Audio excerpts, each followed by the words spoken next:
Back to CBS News 24/7. Hey, we are just days away from celebrating America's birthday, and it is not the 4th of July without those cookouts, the parades, and of course, fireworks. However, this year you might be paying more to light up the night sky. CBS News correspondent Shanelle Kaul dug into that issue for us. Shanelle, do Americans have a short fuse for what they're having to pay? Well, good to see you, Reed. So I wonder if you know this. Most fireworks actually come from China. They're produced in the fall and the winter. And then what happens is they're typically shipped to the U.S. a couple of months before July 4th.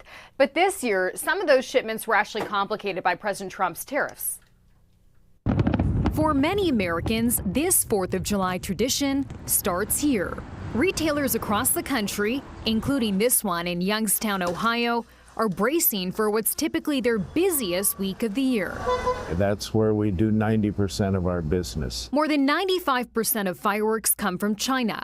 In March, President Trump imposed a 20% tariff on everything from China. A month later, he pushed it to 145%. Executive Director of the American Pyrotechnics Association, Julie Heckman. Well, the timing of the tariffs couldn't have hit at a worse time. The majority of U.S. importers told China, do not ship our product, we can't afford to pay. Then last month, tariffs were pulled back to 30%. It's creating a supply chain problem. And I think the next phase could be congestion at the West Coast ports like we experienced during COVID.